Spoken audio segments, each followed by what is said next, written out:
তার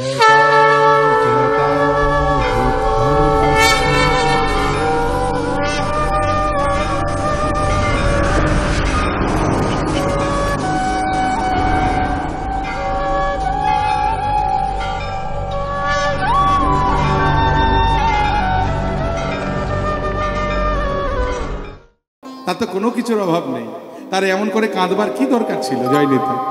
বাবা, প্রাকৃত জগতের প্রত্যেকটি পিতা দেখবেন চায় তার সন্তান সুখে থাক, ভালো থাক, শান্তিতে থাক। তেমনি প্রাকৃত জগতের প্রত্যেকটি পিতা যদি তার সন্তানের সুখ কামনা করতে পারে, তাহলে বিরাট সংসারে জগৎ পিতা আমার ভগবান, তিনি কেন চাইবেন না তার জগতের সন্তানেরা সুখে থাক,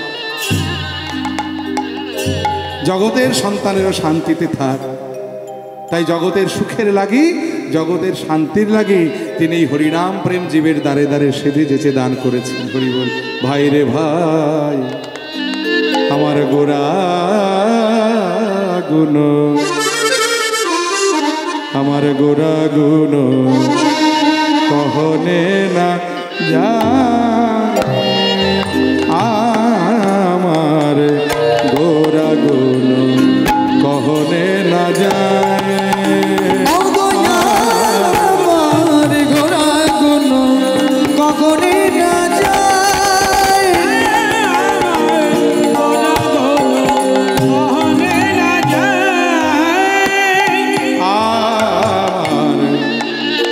গুণ গোরা গুণ গোরা গুণ গোরা গুণ কহনে না যায়।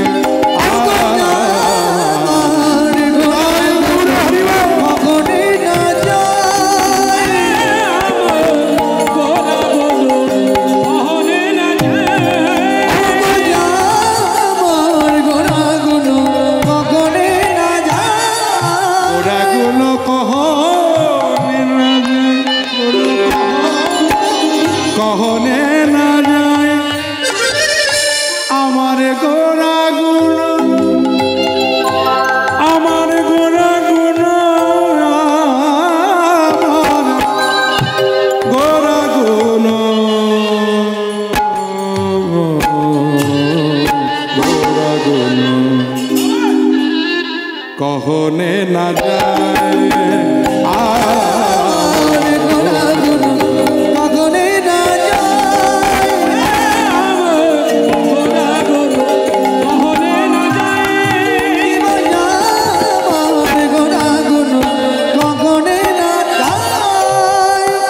কত শত আনন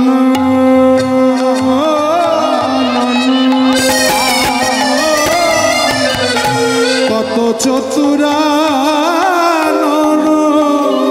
কত শত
যায় কত শত আনন কত চতুরানন, তারা বরণিয়া ওর নাহি পায়। হরি বল।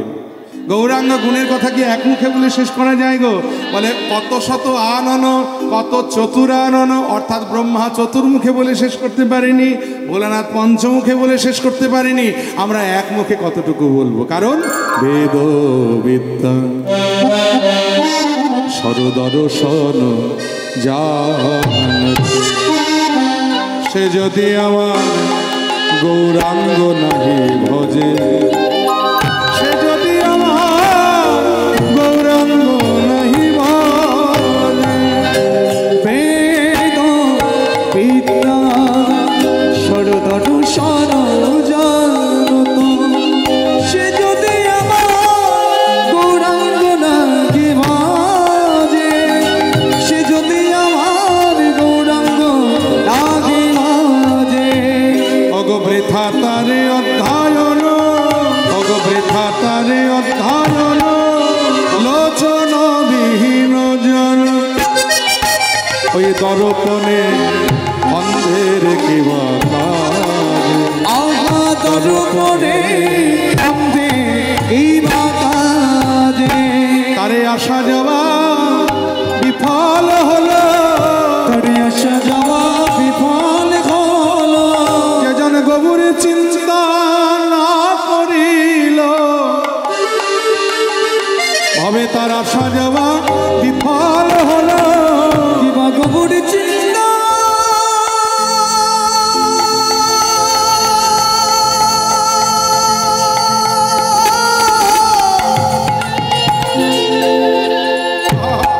না করিল,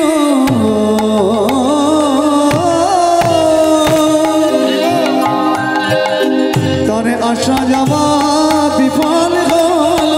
যেজন আমার গবুর চিন্তা না করিল,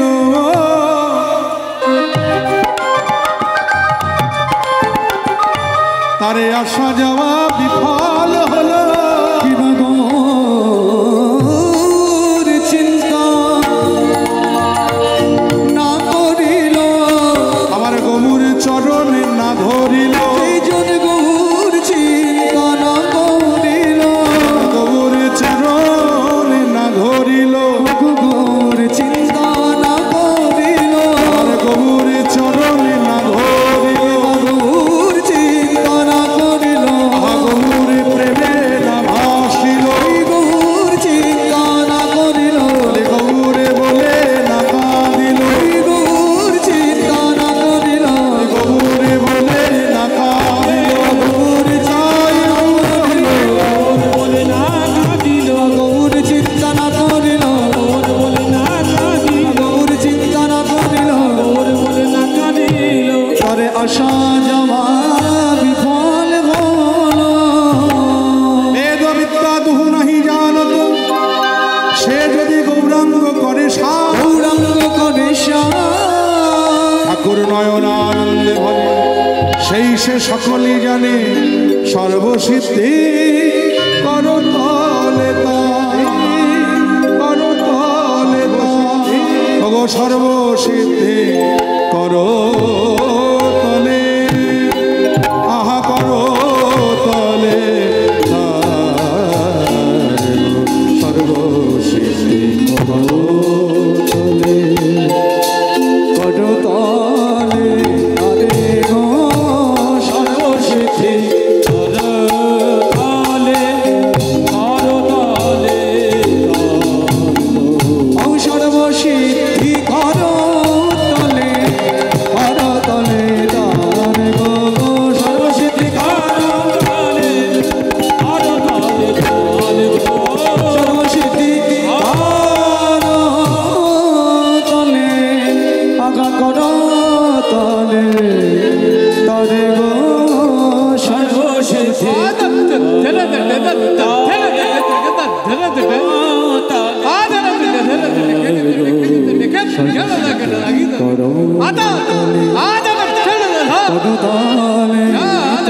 গো সর্বসিদ্ধি।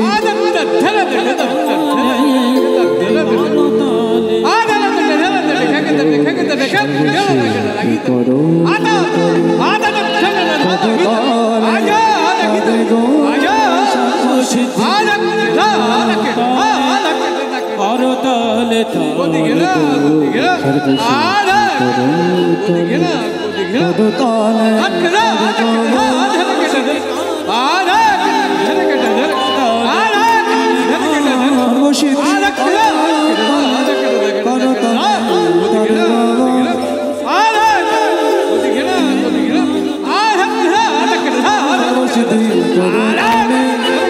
করতালে সর্বশিতি আগা করো তলে তলে গো নাগিনী নাগিনী দইয়া তাকেটা নাগিনী নাগিনী দইয়া লোকেটা নাগিনী দইয়া তাকেটা নাগিনী দইয়া লোকেটা লোকেটা তাকি তাকি তেরে কেটা তাকেটা তাকেটা তাকি তাকি তে তাজা তেরে তাকিনা যা তাকিনা যা তাকিনা লোকেটা নাগিনী নাগিনী দইয়া তাকেটা নাগিনী দইয়া লোকেটা নাগিনী দইয়া তাকেটা নাগিনী দইয়া লোকেটা লোকেটা তাকি তাকি তেরে কেটা তাকেটা তাকেটা তাজা তেরে তাকিনা যা তাকিনা সর্বশিতি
জয়নিতাই গৌর হরিবোল।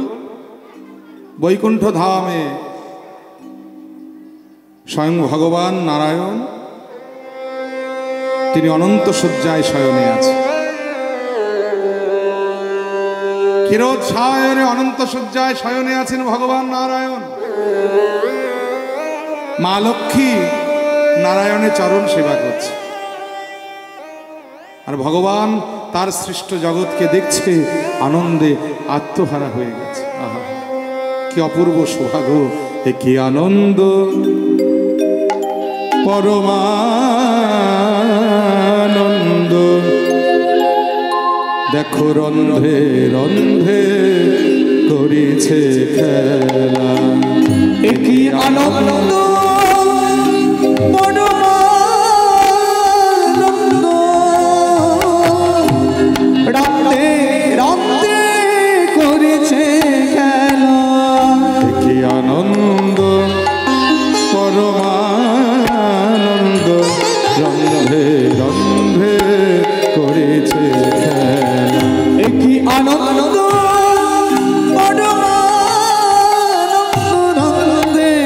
রাতে করেছে খেলা, বলি চরাচর আসে, এই দেখো জীবী সদা ভাসে। চরাচর আসে, জীবে আসে আর ভাসে। চরাচর আসে, জীবী আসে আর ভাসে। চরাচর আসে, জীবে আসে আর ভাসে। একে অপরূপ নিত্য লীলা, কি আনন্দ পরমানন্দ। রন্ধে রন্ধে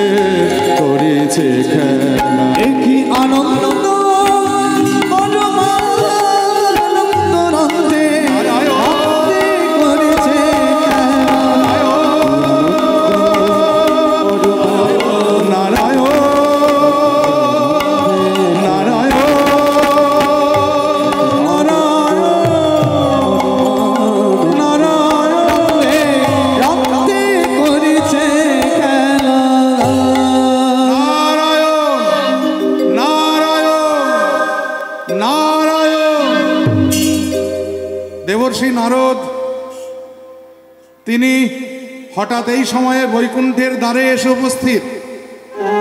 নারায়ণ নারায়ণ ধ্বনি করে যেমনই নারদ দাঁড়িয়েছেন, ভগবান নারদকে দেখে বলেন, আরে এসো এসো নারদ, অনেকদিন পরে তোমার দেখা পেলাম, এতদিন কোথায় ছিলে? হরি বল। নারদ বললে, প্রভু তোমার সৃষ্ট মর্তধাম একটু ঘুরে ঘুরে দেখছিলাম, তাই অনেকদিন তোমার কাছে আসা হয়নি। ও তুমি মর্তে গিয়েছিলে নারদ? বাহ বাহ বাহ, খুব ভালো কথা। তা নারদ, তুমি যে মর্তে গিয়েছিলে, একবার কৃপা করে বলো দেখি আমার মর্তের ভক্তরা, সংসারী ভক্তরা কেমন আছে? আর যেই কথা বলেছে সঙ্গে সঙ্গে নারদ চিৎকার করে বলে, প্রভু এই তোমার একটা অভ্যেস। আরে আমি দিনরাত বীণা বাজিয়ে তোমার নাম করছি, কোথায় এতগুলো দিন পরে তোমার কাছে এলাম, তুমি একটু আমার খবর জিজ্ঞেস করবে যে আমি কেমন আছি টাছি, তা নিয়ে জিজ্ঞেস করে তুমি মর্তের ভক্তরা, সংসারী ভক্তরা কে কেমন আছে তুমি আমার কাছে জিজ্ঞেস করছো কেন? কেন ওরা কে হয় তোমার? সারাদিনে একবারও তোমার নাম করে না, কেউ করে কেউ করে না। সারাদিন নিজের নিজের সংসার নিয়ে ব্যস্ত, নিজের নিজের বিষয় নিয়ে ব্যস্ত, হ্যাঁ, আর তুমি তাদের জন্য চিন্তায় মরো, আর আমি যে দিনরাত বীণা বাজিয়ে তোমার নাম করে যাচ্ছি, একবার আমার কথা তোমার মনে পড়ে না প্রভু? হরি বল। ভগবান বললেন, আরো রাগ করো না, রাগ করো না, আমি জানি তো তুমি আমার খুব বড় ভক্ত, দিনরাত বীণা বাজিয়ে তুমি আমার নাম করছো, তো তোমার মতো ভক্ত আমার কজন আছে বলো? কিন্তু আমি কেন সংসারী ভক্তদের কথা বারবার জিজ্ঞেস করি জানো? সেটা যদি তুমি জানতে নারদ, তাহলে এই কৃত্রিম রাগটা তুমি আমার উপরে দেখাতে পারতে না। হরি বল। বলে কেন কেন তুমি ওদের কথা কেন বারবার তুমি আমার কাছে জিজ্ঞেস করো? বলে আসলে কি জানো নারদ, এই সংসারী ভক্তরা সারা দিন বিষয়ের মধ্যে ডুবে থেকে দিনান্তে একবার হলে ওই যে আমার নামটা করে, ওতে যে আমি কি সুখ পাই সেটা যদি তুমি জানতে নারদ। সারাদিন বিষয়ের মধ্যে ডুবে থাকে, ওরা মায়ামুগ্ধ জীব, দিনরাত মায়া ওদের এমন করে গ্রাস করেছে, সেই মায়ার বশে অন্ধ হয়েও ওরা কিন্তু দিনান্তে একবার হলে ওই যে আমার নামটা করে। এর জন্য আমি বড় খুশি জানো, কারণ এই মায়া যে কি বস্তু এটা যদি তুমি জানতে পারো, এই মায়াটা যে কি বস্তু এটা যদি তুমি জানতে, তাহলে এই রাগটা তুমি দেখাতে পারতে না। কারণ দেখো নারদ, এই যে সংসারী ভক্তরা দিনরাত নিজের নিজের কাজের মধ্যে ডুবে থাকে, তা তোমাকে একবার একটা ছোট্ট কাজ দিয়েছিলাম মনে পড়ে? তুমি আমার নাম ভুলে বসেছিলে। ওরা দিনরাত কাজ করে, তোমাকে মাত্র ছোট্ট একটা কাজই দিলাম, আর সেই কাজটা করতে গিয়ে তুমি আমার নামটা ভুলে গিয়েছিলে, মনে পড়ে? সামান্য একটা কাজ ভগবান একবার নারদকে দিয়েছিল, কারণ এই নারদের খুব অহংকার হয়েছিল যে আমার মতো ভক্ত বোধ হয় ভগবানের আর কেউ নেই, দিনরাত বীণা বাজিয়ে আমি ভগবানের নাম করছি, হ্যাঁ আমার মতো ভক্ত এই জগতে ভগবানের কজন আছে? হরি বল। ভগবান তো কারো অহংকার সহ্য করতে পারেন না, তার একটা নাম হলো দর্পহারী মধুসূদন। হরি বল। এই যে দর্পহারী মধুসূদন হয়ে তিনি নারদের অহংকারকে কি করে সহ্য করবেন? তাই সেদিন বৈকুণ্ঠে নারদ যেমনই প্রবেশ করেছে, ভগবান সঙ্গে সঙ্গে নারদকে দেখেই অমনি মনটা ভার করে চুপচাপ বসে আছে। নারায়ণ প্রবেশ করে বলছে, নারায়ণ নারায়ণ। এ কি প্রভু, মন খারাপ কেন? বলে আর বলো না নারদ, বড় সমস্যায় পড়ে গেছে। বলে কি হয়েছে? বলে তুমি তো জানো যে তোমার মা লক্ষ্মী, তিনি যে জলে স্নান করেন সেই জলটা হলো 7 সমুদ্র 13 নদীর জল, আর স্নান করার আগে গায়ে যে তেলটা মাখে সেই তেলটা হলো একবার পৃথিবীকে প্রদক্ষিণ করিয়ে আনা তেল। তা আজকে হঠাৎ দেখলাম ভাড়ারে জলও শূন্য, তেলও শূন্য, তেলও নেই জলও নেই, তা আমি কি করি বলো দেখি? একা মানুষ কোন দিকে যায়, জল আনবো না তেল আনবো? তার জন্য বড় ভাবনায় পড়ে গেছে। নারদ বলে, প্রভু প্রভু আমি তোমার একটু উপকারে লাগতে পারি কি? বলে কি উপকার করবে? বলে শোনো, হয় আমি জল না হয় তেল যে কোনো একটা নিয়ে এসে দিই, তাহলে তোমার একটু কষ্টটা লাঘব হবে। বলে বেশ বেশ বেশ, তাহলে একটা কাজ করো, তুমি জল আনতে যাবে না তেল আনতে যাবে? তা নারদ চিন্তা করলো 7 সমুদ্র 13 নদীর জল মানে অনেক ঝামেলার ব্যাপার, দরকার নেই বাবা, আমি তেলটাই নিয়ে আসি পৃথিবীকে প্রদক্ষিণ করিয়ে। বলে প্রভু তুমি আমাকে তেলের বাটিটা দাও, আমি তেলটা পৃথিবীকে প্রদক্ষিণ করিয়ে নিয়ে আসি। হরি বল। ভগবান বলে আচ্ছা নারদ দাঁড়াও দাঁড়াও, একটা শর্ত আছে কিন্তু। বলে কি? বলে এই যে তেলের বাটিটা নিয়ে প্রদক্ষিণ করবে পৃথিবীকে, দেখো যেন পৃথিবী প্রদক্ষিণ কালে যেন বাটি থেকে 1 ফোঁটা তেলও মাটিতে না পড়ে। হরি বল। নারদ বলেন বেশ প্রভু, তোমার কথা আমি অক্ষরে অক্ষরে পালন করব। এই বলে ভগবান নারদকে যে তেলের বাটিটা দিয়েছে, একবারে কানায় কানায় পূর্ণ তেল বাটিতে। হরি বল। নারদ তেলের বাটিটা হাতে নিয়ে যেমনই হাঁটতে যাবে, অমনি দেখছে যেন একটু যদি এদিক ওদিক হয় তাহলে কিন্তু ওই তেলের বাটি থেকে তেল বাটিতে পড়ে যাবে। তাই নারদ অতি সন্তর্পণে অতি সাবধানে ওই তেলের বাটিটা নিয়ে পৃথিবীকে যেমনই প্রদক্ষিণ করছে, পৃথিবীকে প্রদক্ষিণ করিয়ে তেলের বাটিটা নিয়ে যখন আবার পুনরায় বৈকুণ্ঠে প্রবেশ করলেন, প্রভু বলে হ্যাঁ এসেছো? বলে হ্যাঁ প্রভু এসে গেছে। তেলটা পৃথিবীকে প্রদক্ষিণ করিয়ে এনেছো? বলে হ্যাঁ এনেছি প্রভু। তেল পড়েনি তো? বলে না প্রভু, 1 ফোঁটা তেলও পড়তে দিইনি। বাহ, খুব ভালো কথা। দেখা গো নারদ, এই যে তুমি তেলটা নিয়ে পৃথিবীকে প্রদক্ষিণ করলে, তাই পৃথিবী প্রদক্ষিণকালে তুমি কতবার আমার নাম করেছো? বলে 1বারও না। সে কি, কেন? না কারণ আমার লক্ষ্যটা ছিল তেলের বাটিতে, তো তাই তোমার নামটা ভুলে গিয়েছিলাম। নিতাই গৌর হরি বল। বলে দেখেছো নারদ, একটা ছোট কাজ দিয়েছিলাম, তাতেই তুমি আমার নাম ভুলে গিয়েছিলে। আর সংসারী ভক্তরা ওরা দিনরাত নিজের নিজের অত বড় বড় কর্মের মধ্যে ডুবে থেকেও দিনান্তে 1বার হলেও আমার নাম করে, এতেই আমি বড় খুশি। সংসার কি বস্তু তা তো তুমি জানলে না নারদ, কারণ জীবনে তো সংসার করলে না, তুমি দেবর্ষী নারদ। নারদ বলছে প্রভু সংসার তো করতে চেয়েছিলাম, তুমি তো আমায় সেদিন সংসার করতে দাও না। এই নারদেরও কিন্তু একবার সংসার করার বাসনা হয়েছিল। নারদের একবার বিবাহ করবার ইচ্ছে হয়েছিল, কেন জানেন? নারদের বিবাহ করতে ইচ্ছে হয়েছিল ওই যে অম্বরীশ রাজার মেয়ে শ্রীমতী বলে একজন ছিলেন, অম্বরীশ রাজার মেয়ে।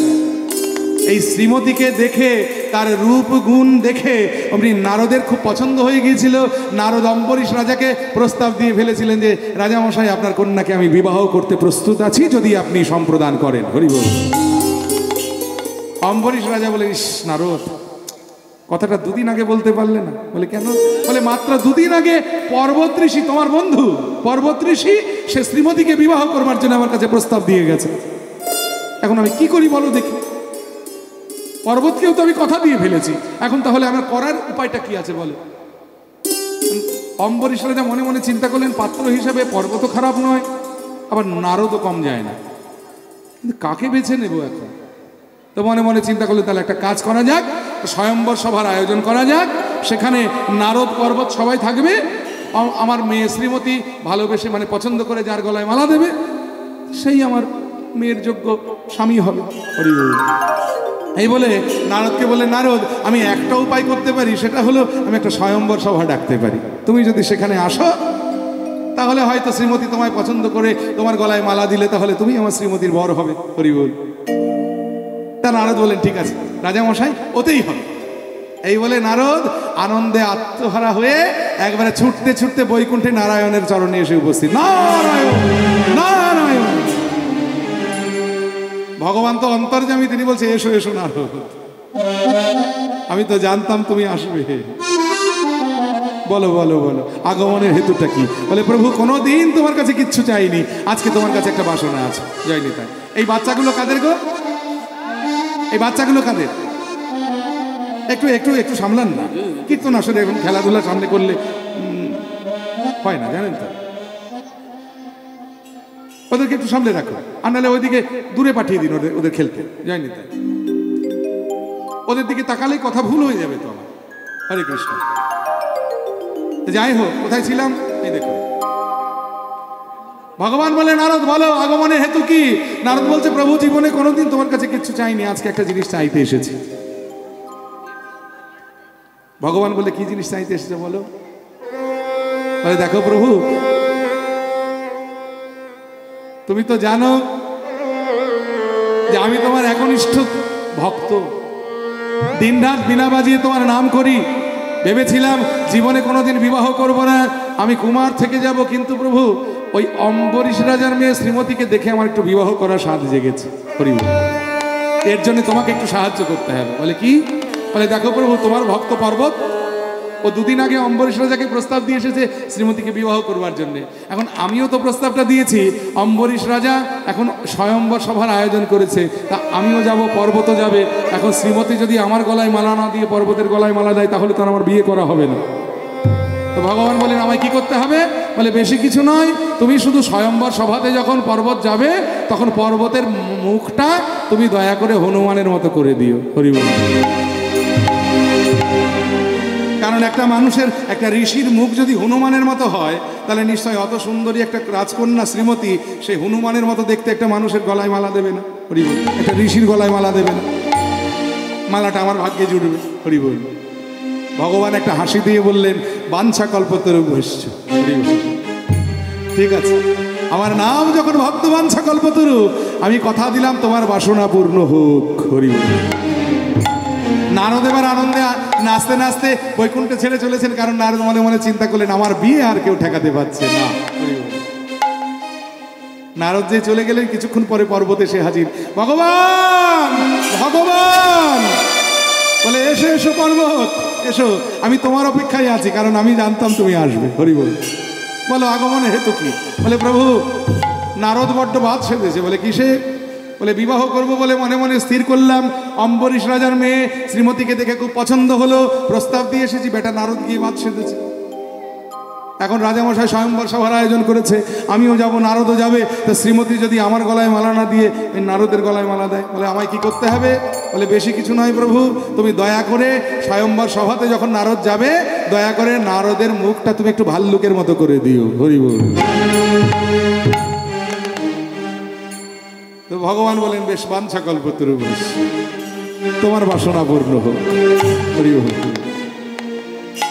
এখন স্বয়ম্বর সভাতে দুজনেই এসেছেন বাবা, একজনের মুখ হনুমানের মতো আর একজনের মুখ হলো ভাল্লুকের মতো। দুজন দুদিকে বসে আছেন। এদিকে অম্বরীশ রাজা ছিলেন নিজে নারায়ণের খুব বড় ভক্ত, আর শ্রীমতীও ছেলেবেলা থেকে দেহ মন প্রাণ জীবন যৌবন নারায়ণের চরণে সঁপে দিয়ে, নারায়ণকে সব কিছু সঁপে দিয়ে সে নারায়ণের হয়েছেন। হরি বল। তাই শ্রীমতী বললেন বাবা, আমার স্বয়ম্বর সভাতে স্বয়ং প্রভু নারায়ণকে তুমি নেমন্তন্ন করতে জানো, ভুলো না। জয় নিতাই। তাই অম্বরীশ রাজা তিনি কিন্তু নারায়ণকেও নেমন্তন্ন করেছেন স্বয়ম্বর সভাতে আসবার জন্যে। মধ্য আসনে নারায়ণ বসে আছেন, একদিকে পর্বত আর একদিকে নারদ, একজনের মুখ হনুমানের মতো আর একজনের মুখ বানরের মতো, এই ভাল্লুকের মতো। এমন সময় শ্রীমতী বরমাল্যটা নিয়ে দরবারে প্রবেশ করে দেখছে, তার জন্য যে দুজন পাত্র এসেছে, একজন ভাল্লুকের মতো দেখতে আর একজন হনুমানের মতো দেখতে। শ্রীমতী কি করেছে জানেন? ওই মালাটা ওদের দুজনকে না পরিয়ে, মধ্য আসনে নারায়ণ বসেছিল, মালাটা গিয়ে নারায়ণের গলায় পরিয়ে দিয়েছে। হরি বল। আর দুই ভক্ত মিলে, দুই ঋষি মিলে এমন রেগে গেছে, বলে প্রভু এই তোমার মনে ছিল, তাই যদি হবে তুমি আগের থেকে কেন বলুন? এই বলে দুজনে একেবারে স্বয়ম্বর সভা ত্যাগ করে রাগে গজগজ করতে করতে চলেছে। দুইজন পাশাপাশি, দুই বন্ধু, পর্বত আর নারদ কিন্তু দুই বন্ধু, পাশাপাশি চলেছে। কেউ কারোর সঙ্গে কথা বলছে না, এর মুখের দিকে ও তাকাচ্ছে, ওর মুখের দিকে এ তাকাচ্ছে, মনে মনে হাসছে। একজন মনে মনে চিন্তা করছে যে এটা ভালো হয়েছে, দেখ মুখটা ভাল্লুকের মতো হয়েছে। আর একজন মনে মনে দেখছে যে দেখ তোর মুখটা হনুমানের মতো হয়েছে। এখন এ তো জানে না, যে আর একজনকে দেখছে সেই শুধু দেখতে পাচ্ছে যে ওর মুখটা ভাল্লুকের মতো, এ দেখছে ওর মুখটা হনুমানের মতো, নিজে তো নিজের মুখটা দেখতে পাচ্ছে না। হরি বল। যেতে যেতে হঠাৎ নদীর ধার দিয়ে যাচ্ছে, যেতে যেতে পিপাসা পেয়েছে, নদীর জলে উপুড় হয়ে যেমন জল পান করতে যাবে, এমন সময় নদীতে তারা দুজনের প্রতিচ্ছবি দেখে উনি চমকে উঠেছে। দুজন দুজনের দিকে তাকিয়েছে। নারদ বলছে পর্বত, বলে হ্যাঁ। বলে আমার মুখটা কেমন দেখছিস? বলে ভাল্লুকের মতো। পর্বত বলছে তুই আমার মুখটা কেমন দেখছিস? বলে কেন, হনুমানের মতো। দুজনের চোখ খুলে গেল। হায় হায়, আমরা দেব ঋষি হয়ে আজকে নিজেদের মধ্যে একই ঝামেলা বাঁধিয়েছিলাম একটা রমণীর জন্যে। এই চৈতন্য লাভ হলো নারদার পর্বতে। তারা ছুটে গিয়ে ভগবানের চরণে অমনি আছাড় খেয়ে বললেন, প্রভু আমরা অপরাধ করেছি, তুমি আমাদের ক্ষমা করো প্রভু। হরি বল। তা নারদ বলছে, প্রভু সংসার তো করতে চেয়েছিলাম, সেদিন তো তুমি আমায় সংসার করতে দাওনি, কারণ তুমি তো সর্বকারণের কারণ, ঈশ্বর পরম কৃষ্ণ সচ্চিদানন্দ বিগ্রহ, অনাদিনাদি গোবিন্দ সর্বকারণ কারণ, তুমি হলে সর্বকারণের কারণ। তুমি সেদিন আমাকে সংসার করতে দাওনি প্রভু, তা আজকে তুমি বলছো যে সংসার করার কি জ্বালা। ভগবান বলছে, তা নারদ যাবে নাকি তাহলে সংসারে? এতই যদি তোমার ইচ্ছে হয়েছে, যাও না একবার সংসার থেকে ঘুরে এসো না। হরি বল। নারদ বলছে, তা সংসারে গিয়ে কি হবে? বলে কেন, ওই যে তুমি বললে। নারদ বলছে, তা প্রভু তুমি যদি আমায় সংসারে পাঠাও তাহলে কিন্তু দেখবে তুমি যতই আমাকে মায়া দিয়ে পাঠাও না কেন, আমি কিন্তু তোমার নাম একটা মুহূর্তের জন্য কোনো সময় ভুলবো না। ভগবান বলছে, নারদ মায়া কি বস্তু তা তো তুমি জানো না। বাবা এই যে মানুষ যখন জন্মগ্রহণ করে, সব দেবতারা কেউ চোখ দেয়, কেউ নাক দেয়, কেউ মুখ দেয়, কেউ হাত দেয়, কেউ পা দেয়, কেউ দেহ দেয়, কিন্তু মায়াটা দিয়ে পাঠায় কে জানেন? মায়াটা দেয় স্বয়ং ভগবান। এই ভগবান একটা মানুষকে মায়া দিয়ে পাঠান, ঠিক করেন যে কাকে কতটুকু পরিমাণে মায়া দেওয়া হবে। দেখবেন একটা মানুষের যদি কঠিন কোনো ব্যাধি হয়, তার যদি অপারেশন করার প্রয়োজন হয়, অপারেশন করে যে ডাক্তার, সেই ডাক্তারের নাম হলো সার্জন। জানি তাই এই ডাক্তার কিন্তু অপারেশনে হাতটা পাকিয়েছেন, ওখানে তিনি এমডি করেছেন। কিন্তু অপারেশন করার আগে আর একটা কাজ করতে হয়, সেটা হলো রোগীকে অ্যানেস্থেসিয়া দিতে হয়। যিনি অ্যানেস্থেসিয়া দেন তাকে বলা হয় অ্যানেস্থেসিয়া, অর্থাৎ যে রোগীটাকে অজ্ঞান করে দেওয়া হয়। এই যে অজ্ঞান করাটা এমন একটা মাপের ওষুধ সিরিঞ্জে ভরতে হয় যে ধরুন 4 ঘন্টা যদি অপারেশন করতে লাগে, তাহলে তাকে 5 ঘন্টার জন্য অজ্ঞান করা হলো। তাই সেই ওষুধের পরিমাণটা যদি ঠিকঠাক না হয়, তাহলে দেখবেন অপারেশন করতে করতেই অপারেশন টেবিলে জ্ঞান ফিরে যাবে। আর যদি মাত্রায় বেশি হয়ে যায়, জীবনে তার আর কোনোদিন জ্ঞানই ফিরবে না। আর যদি ঠিকঠাক মাত্রায় দেয়, তাহলে অপারেশনটা সাকসেসফুল হবে। তেমনি ভগবান এই যে মায়াটা ঠিক করে দেন, তো যাকে একেবারে বেশি মাত্রায় মায়া দেন সে কি হয় জানেন? সংসারে সে নাস্তিক হয়ে যায়। আর যাকে ঠিকঠাক মাত্রায় মায়া দেন সে সংসারে থেকে কৃষ্ণ ভজন করেন। আর যাকে একেবারে কম মাত্রায় মায়া দেন সে সংসার ত্যাগ করে বনে জঙ্গলে পাহাড় পর্বতে গিয়ে কৃষ্ণ ভজন করেন। নিতাই গৌর হরি। ভগবান মনে মনে বললেন, নারদ মায়া কি বস্তু তা তো তুমি জানো না। সংসারে যেতে চাইছো যাও, তবে মায়াটা তো আমি দেব ঠিক করে। এমন মায়ায় তোমাকে আমি বাঁধবো নারদ, আমি দেখব তুমি আমার নাম কেমন করে করতে পারো। হরি যাও নারদ, তুমি সংসারে যাও। এই বলে নারদকে পাঠিয়ে দিলেন ভগবান সংসারে। কলিযুগে আজ থেকে প্রায় আনুমানিক 550 বছর পূর্বে ওই বাংলাদেশের শ্রীহট্ট জেলাতে ওই জলধর পণ্ডিত নামে একজন ব্রাহ্মণের ঘরে জন্মগ্রহণ করলেন স্বয়ং নারদ শ্রীবাস পণ্ডিত রূপে। হরি বল। ওগো জনমিলা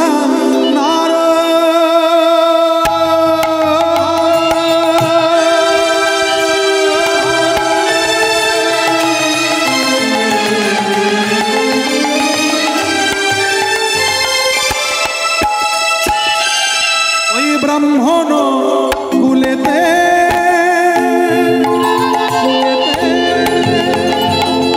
বলি পিতা জলধর পণ্ডিত অতি হরষিতে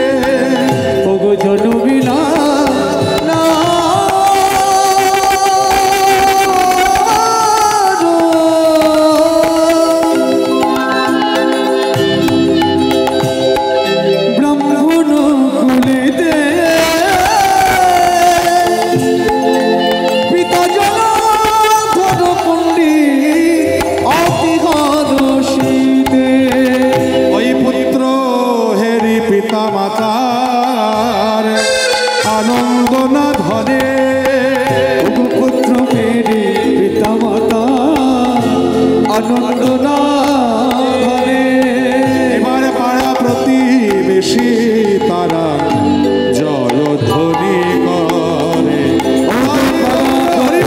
বেশি তারা জয়ধ্বনি করে। তাদের আনন্দ আর ধরে না গো, আনন্দ জানে ধরে না, বলি আনন্দ আর ধরে না। আনন্দ আর ধরে না। ওই না পুত্র বদন দর্শন করে আনন্দ আর ধরে না। পুত্র বদন দর্শন করে না হরি হরি হরি বলে, ওই পুত্র বদন দর্শন করে না হরি হরি হরি বলে, ওই পুত্র বদন দর্শন করে না হরি হরি হরি বলে। ওই পুত্র বদন দর্শন করে হরি পুত্র বদন দর্শন করে হরি হরে হরে বলে পুত্র বদন দর্শন করে হরি হরে হরে বলে পুত্র বদন দর্শন করে তাদের আনন্দ আর ধরে না গো। এই জলধর পণ্ডিতের মোট 4টি সন্তান, শ্রীধর, শ্রীরূপ আর শ্রীকুমার, এবং সর্বছোট হলো শ্রীবাস। আদর করে এই ছোট্ট ছেলেটির নাম রেখেছে শ্রীবাস। হরি বল। দেখবেন ছোট সন্তানের প্রতি একটা আলাদা স্নেহ পিতামাতার থাকে। ছেলেবেলা থেকেই পিতার স্নেহে, মায়ের স্নেহে, ভালোবাসায় ওই শ্রীবাস বড় হতে লাগলেন। দেখতে দেখতে 5 বছর বয়স হয়ে গেল, কিন্তু এই 5 বছর বয়স থেকেই শ্রীবাসের নাস্তিকতা প্রকাশ পেতে লাগলো। জয় নিতাই। কারণ ওই যে ভগবান, তিনি তো মনে মনে ঠিক করেছিলেন যে নারদ, তুমি সংসারে যাবে যাও, কিন্তু মায়াটা আমি তোমায় দিয়ে পাঠাবো। এমন মায়া দিয়ে পাঠিয়েছেন ভগবান যে নারদ মনুষ্যকুলে জন্মগ্রহণ করে শ্রীবাস রূপে তিনি নাস্তিক হয়ে যেতে লাগলেন। হরি বল। জলধর পণ্ডিতের আর 3টি সন্তান, 3টি পুত্র সন্তান। তারা ধর্মে কর্মে পারদর্শী। তারা রোজ রোজ ওই গীতা অধ্যয়ন করে, বেদ অধ্যয়ন করে, শাস্ত্র অধ্যয়ন করে, গায়ত্রী জপ করে এবং পিতার সঙ্গে পাণ্ডিত্যে অংশগ্রহণ করবার জন্য তারা পাণ্ডিত্য লাভ করার চেষ্টা করে। কিন্তু এই ছোট্ট ছেলেটি শ্রীবাস ছেলেবেলা থেকেই ভগবানের প্রতি তার আসক্তি বড্ড কম। ওই ছেলেবেলা থেকেই সে বলতে শুরু করে, যাকে চোখে দেখা যায় না তাকে বিশ্বাস করি কি করে? কে বলে ভগবান আছে? হরি বল। জলধর পণ্ডিতের মনটা বড় খারাপ। বন্ধুদের সঙ্গে আলোচনা করে যে ছোট ছেলেটি, তিনটি আমার ছেলে, তারা কত সুন্দর ধর্মকর্ম পরায়ণ, অথচ ছোট ছেলেটি আমার নাস্তিক হয়ে গেল গো। এই দুঃখ আমি কোথায় রাখবো? জলধর পণ্ডিতের বন্ধুরা বলে, পণ্ডিত তুমি চিন্তা করো না, ও তোমার সন্তান। তুমি এত বড় একজন ভক্ত, শাস্ত্র গ্রন্থে তোমার এত অগাধ পাণ্ডিত্য, আর তোমার সন্তান হয়ে ও কখনো নাস্তিক হতে পারে? তুমি ধৈর্য ধরো, একদিন না একদিন ওর নাস্তিকতা কাটবেই কাটবে। এদিকে তখনকার দিনে বর্গীদের বড্ড উৎপাত হয়েছিল সেই সময়। জয় নিতাই। এই বর্গী কারা জানেন? পাঠান সেনা। জয় নিতাই। সেই সময়ে এই বাংলার বুকে বর্গীদের উৎপাত হয়েছিল। মায়েরা সন্তানদের ঘুম পাড়ানোর সময় সেই বলতো না, একটা কবিতা বলতো যে সোনা ঘুমলো, পাড়া জুড়লো, বর্গী এলো দেশে, বুলবুলিতে ধান খেয়েছে, খাজনা দিব কিসে। এই বর্গীরা এত উৎপাত শুরু করেছিল। আর বাংলার, তখনকার বাংলা মানে কিন্তু শুধু পশ্চিমবাংলা নয়, অবিভক্ত বাংলা। এবং সেই বাংলার খুব বর্ধিষ্ণু একটা জেলা ছিল শ্রীহট্ট জেলা, যেখানে বড় বড় পণ্ডিতদের বাস ছিল। মহাপ্রভুর পিতৃপুরুষরাও কিন্তু ওই শ্রীহট্ট জেলাতেই থাকতেন। শুধু তাই নয়, অদ্বৈত প্রভুর পিতৃপুরুষরাও কিন্তু শ্রীহট্ট জেলাতেই থাকতেন। জয় নিতাই। আবার দেখুন, শ্রীবাস ঠাকুরের পিতৃপুরুষরাও কিন্তু শ্রীহট্ট জেলাতেই থাকতেন। শ্রীহট্ট জেলা তখন একেবারে ধনে, মানে, অর্থে, মান সম্মান, প্রতিপত্তিতে, শিক্ষা দীক্ষায় সব দিক দিয়ে বড় উন্নত ছিল। হরি বল। তা যখন বর্গীদের খুব উৎপাত শুরু হলো শ্রীহট্ট জেলায়, যেহেতু ধনী এবং শিক্ষিত লোকের বাস ছিল, তাই বর্গীরা ওখানে একটু বেশি করে উৎপাত শুরু করলো। তখন ওখানকার যত বড় বড় পণ্ডিতরা তারা বর্গীদের জন্য প্রাণের ভয়ে তারা ওই শ্রীহট্ট জেলা থেকে রাতারাতি সব গুটিয়ে নিয়ে তারা সর্বশান্ত হয়ে এই নবদ্বীপে গঙ্গার তীরে এসে তারা বাসা বাঁধল।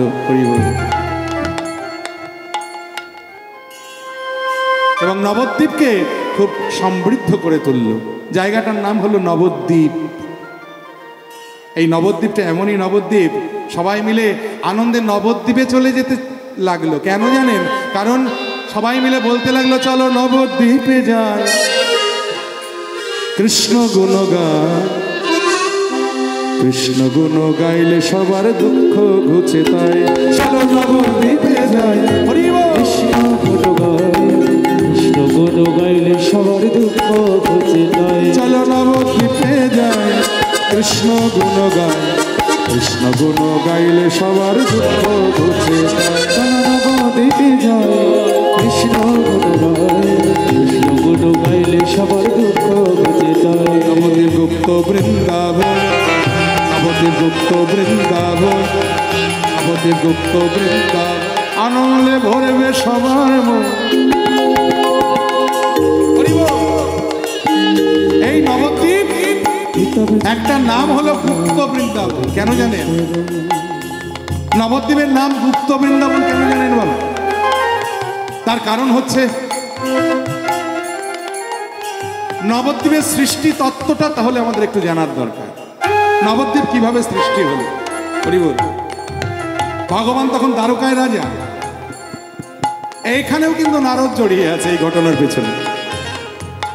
এই নারদের অহংকারকে চূর্ণ করবার জন্যে ভগবান দ্বারকাতে একদিন একটা ছলনার আশ্রয় করেছিল। নারদ যেমনই দ্বারকা নগরীতে প্রবেশ করেছে রাজসভায়, ভগবান তার মাথাটা ধরে চিৎকার করে বলে, নারদ বড্ড শিরোপীড়া হচ্ছে, আর বোধহয় প্রাণে বাঁচব না। হরিবল। নারদ বলে, সে কি প্রভু, তুমি যদি প্রাণে না বাঁচো তাহলে জগৎ সংসার চলবে কি করে? তোমার শিরোপীড়া হচ্ছে, এর কোনো ঔষধ নেই? বলে আছে, তবে দুর্লভ। বলে কি না, ভক্তের চরণ ধুলো এনে যদি আমার মাথায় দেওয়া যায় তবে আমি প্রাণে বাঁচবো, তার আগে না। হরিবল। তা নারদ বলেন, এর এমন বেশি কথা কি, আমি যাবো আর আসবে, এক্ষুনি চরণ ধুলো নিয়ে আসছি। বলে প্রথমে গেলেন ব্রহ্মলোকে। ব্রহ্মা চতুর্মুখে ভগবানের নাম করছে। সেই ব্রহ্মার কাছে গিয়ে বললেন নারদ যে, হে ব্রহ্মা, হে পরম পিতা, ভগবানের বড্ড শিরোপীড়া হয়েছে। ভগবান বললেন যে ভক্তের চরণ ধুলো নাকি তার মাথায় না দিলে সে প্রাণে বাঁচবেন। তা তুমি তো ভগবানের খুব বড় ভক্ত, তাই তোমার কাছে এসেছি, যদি কৃপা করে একটু চরণ ধুলো দাও তাহলে ভগবানের মাথায় দেব। ব্রহ্মা লাভ দিয়ে 3 পা পিছিয়ে বললেন যে, খেপেছো নাকি? না বলতে, একে তো পাপে পাপে জর্জরিত দেহ, তারপরে যদি এটা করি তাহলে আমার ওই নরকেও ঠাঁই হবে না, তুমি অন্য কোথাও দেখো। নারদার কোথায় যাবে? চললেন কৈলাসে। ভোলানাথ দেবাদিদেব মহাদেব তিনি পঞ্চমুখে ভগবানের সদা সর্বদা নাম করছে। হরিবল। সেখানে গিয়ে ভগবানের বার্তাটা যেমনই নিবেদন করলেন, ভোলানাথও বললেন যে, সর্বনাশ নারদ, আমার পক্ষে সম্ভব না, তুমি অন্য কোথাও দেখো। স্বর্গ মর্ত্য পাতাল 3 ভুবন ঘুরে নারদ অবশেষে খালি হাতে দ্বারকায় ফিরে এসেছে। ভগবান তো অন্তর্যামী, তিনি তো সব জানেন। তিনি মনে মনে হাসছেন, নারদ এত অহংকার ভালো নয়। মুখে বললেন, নারদ কি গো, পেলে না তো চরণের ধুলো? নারদ বললেন, না প্রভু, কত বড় বড় ভক্তের কাছে গেলাম, কেউ চতুর্মুখে, কেউ পঞ্চমুখে তোমার নাম করছে। সবাই বলল এ কাজ করলে নাকি তাদের নরকে উঠাই হবে না। ভগবান বলতে, কোথায় কোথায় গিয়েছিলে? বলে, কেন স্বর্গমর্ত পাতাল 3 ভুবন। বলে, নবদ্বীপে, এই বৃন্দাবনে গিয়েছিলে? বলে, এই একটা জায়গা বাদ রেখেছি। বলে, তা এত জায়গা থাকতে বৃন্দাবনটা বাদ রাখলে কেন? আসলে কি হয়েছে প্রভু, ভাবলাম এত বড় বড় ভক্ত তারাই কেউ দিল না, আর বৃন্দাবনে বাস করে যত সব অশিক্ষিত গেয় গোয়ালিনীর দল, ওরা কি আর দেবে প্রভু? হরিবল। ভগবান বলে, নারদ একবার গিয়েই দেখো না ওই অশিক্ষিত গেয় গোয়ালিনীর দল ওরা কি বলে। নারদ বললে, তুমি যখন এত করে বলছো প্রভু, আমি যাচ্ছি বটে, তবে আমার মনে হয় না কোনো কাজ হবে। বলে, কেন? বলে না, আমার মনে হয় না কোনো কাজ হবে। ঠিক আছে, আমি যাই দেখি। এই বলে নারদ বৃন্দাবনে এসে দাঁড়িয়ে নারায়ণ নারায়ণ ধ্বনি করে যেমনই দাঁড়িয়েছে। ব্রজগোপীরা যে যেখানে ছিল, তারা যে যে কর্মে ছিল, সেই অবস্থাতেই নারদের চারিপাশে এসে নারদকে ঘিরে দাঁড়িয়ে করজোড়ে বলে, নারদ তুমি কি দ্বারকার সংবাদ কিছু জানো? দ্বারকায় আমার গোবিন্দ ভালো আছে তো? হরি বল। নারদ বললে, না গো ব্রজগোপী, গোবিন্দ ভালো নাই, তার বড্ড শিরপীড়া হয়েছে। সে বলল ভক্তের চরণ ধুলো নাকি তার মাথায় না দিলে সে নাকি প্রাণে বাঁচবে। তা স্বর্গমর্ত পাতাল 3 ভুবন ঘুরে এলাম, কেউ এতটুকু চরণের ধুলো দিল না ভগবানের মাথায় দেবার জন্যে। শেষে তোমাদের কাছে এসেছি, তোমরা একটু দেবে। ভগবান এই নারদ যেই কথা বলেছে, ব্রজগোপীরা বলছে, নারদ তুমি ঠিক জানো তো যে ভক্তের চরণ ধুলো তার মাথায় দিলে তার কুশল হবে? বলে নারদ বললে, হ্যাঁ ভগবান নিজে বলেছে তো। বলে তাহলে তুমি দেরি করছো কেন নারদ? তুমি কে এনেছো তাড়াতাড়ি পাতো, যত ধুলো লাগে তুমি আমাদের কাছ থেকে নিয়ে যাও, তবু আমাদের গোবিন্দকে বাঁচাও। নারদ আর কি নেবে? তার গায়ে ছিল কৃষ্ণ নাম লেখা নামাবলী, নামাবলী খানি পেতে দিয়েছে। আর সেই নামাবলীতে ওই ব্রজগোপীরা ধুলো মাখিয়ে মাখিয়ে ঝেড়ে ঝেড়ে দিয়েছে। হরি বল। ধুলো ঝেড়ে ঝেড়ে দেওয়ার পরে নারদ ওই ধুলোটা নিয়ে একটা মাটির হাড়ির মধ্যে ওই নামাবলীটা, ধুলো সহ নামাবলীটা নিয়েছে। নিয়ে মাথায় তুলে নিয়ে বলছে, আচ্ছা ব্রজগোপী তোমাদের একটা প্রশ্ন করি। বলে বলো। বলে একটা প্রশ্ন হলো, তোমরা একবারও ভেবে দেখেছো কত বড় অপরাধ তোমরা আজকে করলে? চরণের ধুলো দিলে কার জন্য? ভগবানের জন্য। থাকবে কোথায়? ভগবানের। দিলে কিসের ওপরে? ওই ভগবানেরই নাম লেখা নামাবলীর ওপর। তোমাদের পাপ বোধ হলো না? তোমরা কি জানো যে এই কর্মের জন্য তোমাদের নরকেও ঠাঁই হবে? গোপীরা বলে, নারদ আমাদের চরণ ধুলো তার মাথায় দিলে যদি তার কুশল হয়, তাহলে সুখের জন্যে আমরা না হয় নরকের থেকেও নিকৃষ্ট কোন স্থানে যাব, তবু সে তো কুশলে থাকবে, সে তো সুখী থাকবে। আমরা যে কৃষ্ণ সুখের সুখী, আত্মসুখ বিসর্জন দিয়ে আমরা যে কৃষ্ণ সুখকে নিজের সুখ করেছি। নারদ আর কথা না বাড়িয়ে সেই চরণধুলি ভর্তি মাটির হাড়িটা মাথায় নিয়ে তিনি চলেছেন এবার দ্বারকার উদ্দেশ্যে। বৃন্দাবন থেকে দ্বারকা যেতে গেলে সম্মুখে যমুনা নদী। নারদ চিন্তা করলেন, বৃন্দাবনে এলাম যখন, একবার যমুনা স্নানটা করে যাই। হরি বল। এই বলে ধুলোর হাড়িটা মাথায় নিয়ে নারদ যমুনায় স্নান করে বলে বলে যেমনই যমুনার জলে নেমেছে, ডুবও দিয়েছে। আর ডুব দেওয়ার সঙ্গে সঙ্গে হাত থেকে হাড়িটা ফসকে গিয়ে যমুনার জলের স্রোতে ভাসতে ভাসতে ওই স্রোতের ভাটির দিকে চলল।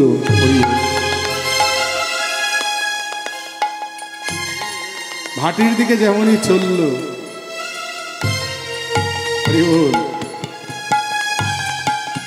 নারদ চিন্তা করলো, সর্বনাশ, এত কষ্ট করে আমি চরণ ধুলো জোগাড় করলাম আর সেটা যমুনার জলে ভাসিয়ে দিলাম, আমি ভগবানের মাথায় দিতে পারলাম না। খালি হাতে আবার যখন ফিরে গেলেন দ্বারকাপুরীতে, তখন ভগবান বললেন, নারদ বলছে, কি প্রভু মুখে এত হাসি কেন? মাথার ব্যথা কোথায় গেল? বলে সেরে গেছে। সে কি করে? চরণের ধুলো তো আনতেই পারলাম না। বলে ওই যে গোপীরা দিয়েছে। দিয়েছে কিসের উপরে তোমার মনে আছে? তুমি কি পেতেছিলে? নামাবলী তো, আর সেখানে নাম লেখা ছিল তো আমার। তুমি কি জানো না, যেই নাম সেই কৃষ্ণ ভজনিষ্ঠা করি, নামেরও সহিত আছেন আপনি শ্রী হরি। নাম আর নামই হলো অভেদ।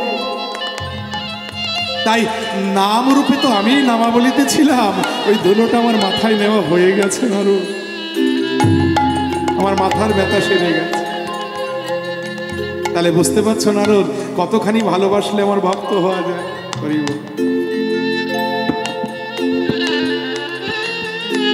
ধুলো ভর্তি হাড়িটা তুমি কি করলে নারদ? নারদ বলল, প্রভু অসাবধানে হাত থেকে ফসকে গিয়ে ওটা যমুনার জলে ভেসে গেছে। বলে, ও আচ্ছা, চিন্তা করো, তুমি একটা মহৎ কাজ করেছো। বলে, কি কাজ? বলে, তোমার এই কাজের জন্যে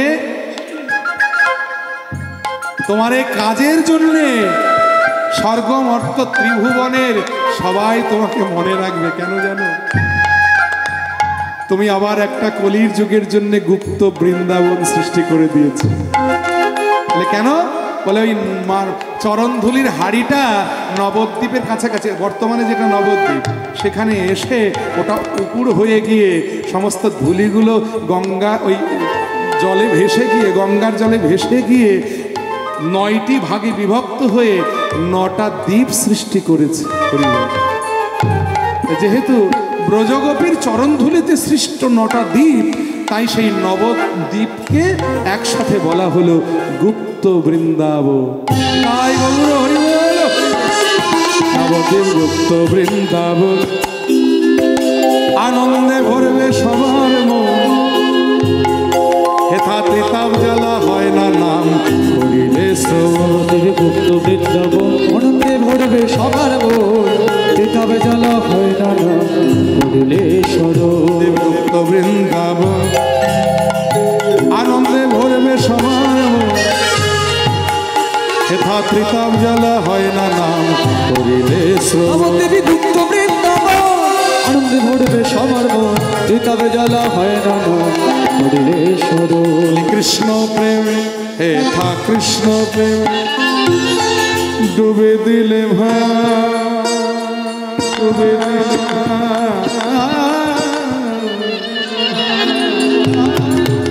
হেথা কৃষ্ণ প্রেমে ডুবে দিলে দুঃখ কিসের ভয়, দুঃখ কিসের ভয়, চলো নবদ্বীপে যায়।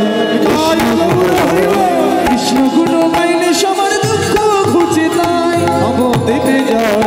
কৃষ্ণ গুণ গায়, কৃষ্ণ গুণ গাইলে সবার দুঃখ ঘুচে যায়, নবদ্বীপে যায়। কৃষ্ণ গুণ গায়, কৃষ্ণ গুণ গাইলে সবার দুঃখ ঘুচে যায়। শ্রীহট্ট জেলা থেকে একে একে বড় বড় যত পণ্ডিত ছিলেন, সবাই ধীরে ধীরে তারা ওই শ্রীহট্ট জেলা থেকে বসতি তুলে নিয়ে এসে নবদ্বীপের নতুন করে বসতি গড়লেন। জলধর পণ্ডিত অন্যথা হলেন না, তিনিও তার 4 সন্তান এবং সহধর্মিণীকে নিয়ে শ্রীহট্ট জেলা থেকে বর্গীদের ভয়ে পালিয়ে এলেন নবদ্বীপ ধামে। হরিবল। আর নবদ্বীপে এসে তিনিও বসতি গড়লেন। সেখানেই ধীরে ধীরে শ্রীবাস বড় হতে লাগলেন। দিন দিন যত বড় হচ্ছে তত শ্রীবাসের নাস্তিকতা আরো বেশি করে প্রকাশ পাচ্ছে। জয় নিতাই গৌর হরিবল। একটা ছোট্ট কমার্শিয়াল ব্রেক নেব এবার। কমার্শিয়াল ব্রেক বুঝেন, মানে বিজ্ঞাপন বিরতি আর কি। মাঝে মাঝে টিভিতে সিরিয়াল দেখতে দেখতে কোলগেট, ব্রাশ, এসব সমস্ত কোম্পানির কথা শোনেন না, বিরক্ত লাগে, মনে হয় যেন টিভিটাই ভেঙে ফেলি। এমন একটা ভালো সিন জমে গেছে, এক্ষুনি বোধ হয় কি একটা হয়, হ্যাঁ, আর তখনই এই অ্যাডভার্টাইজটা তখন দেখতে ইচ্ছা হয় না কারোর, কিন্তু তবুও দেখতে হয় বিজ্ঞাপন। কেন জানেন? ওরা যদি স্পন্সর না করে তাহলে এত সুন্দর সিরিয়াল কিন্তু দেখতে পাবেন না। জয় নিতাই। তেমনি কীর্তন গাইতে এসে মাঝে মাঝে একটু কীর্তনের কমিটির ভাইদের কথা না বললে বড় ভুল করা, কারণ তাদের ঐকান্তিক পরিশ্রমে তো আজকের এই মহতি হরিবাসর। 1 বছর ধরে ওরা প্রতীক্ষা করে এবং প্ল্যান করে যে সামনের বছর কিভাবে অনুষ্ঠানটা হবে, কি করবে ওরা। তারপরে এদের এই অনুষ্ঠানের ফলপ্রসূ। সঙ্গে আপনারা গ্রামবাসীরা এবং দূর দূরান্তের ভক্ত আপনারা যারা সবাই যে সাহায্যের হাতটা বাড়িয়ে দেন, সেই জন্যই হরিবাসরটা অনুষ্ঠিত হয়। নিতাই গৌর হরিবল। আমার কমিটির দাদারা বাবারা একটু আপনাদের কাছে যাচ্ছে পরিষেবার জন্যে, আপনারা গোবিন্দ সেবার জন্যে দান করবেন। জানবেন দান কখনো বৃথা যায় না, দান সদা সর্বদা ভগবানের শ্রীচরণে তোলে থাকে। নিতাই গৌর সীতানাথ প্রেমানন্দে হরি হরি বল, হরি বল। যাও ভাই যাও। হরে কৃষ্ণ। তো যাই হোক, দানও করতে থাকবো, আমরা কীর্তনও শুনতে থাকবো। হরে কৃষ্ণ। তো এই যে নবদ্বীপে এসে সকলে একে একে বসতি করলেন, আর সেখানে ধীরে ধীরে বড় হতে লাগলেন শ্রীবাস। শ্রীবাস যত দিন দিন বড় হচ্ছে, তার নাস্তিকতা তত দিন দিন বেড়ে যাচ্ছে। হরি বল। আগে তো ভগবান মানতেন না, এখন ভগবানকে যারা ভজন করে তাদেরকে দেখলেও কটূক্তি করতে ছাড়েন না।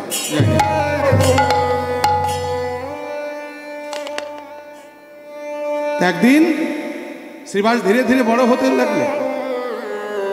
এই শ্রীবাস ধীরে ধীরে কৈশোর ছাড়িয়ে যৌবনে পা দিলেন, শৈশব ছাড়িয়ে কৈশোর, কৈশোর ছাড়িয়ে যৌবনে পা দিলেন। বয়স হয়ে গেল 24 বছর। 24 বছর বয়স হলো শ্রীবাসের তখন।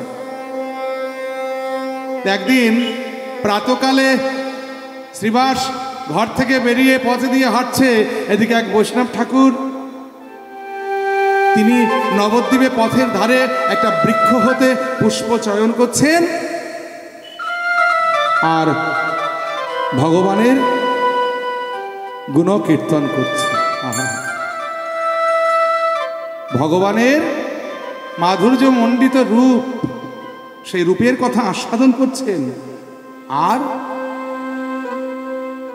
নয়ন ভরে যেন ভগবানকে দেখছেন, আর বৃক্ষ হতে পুষ্প চয়ন করছেন গোবিন্দ সেবার নিমিত্তে।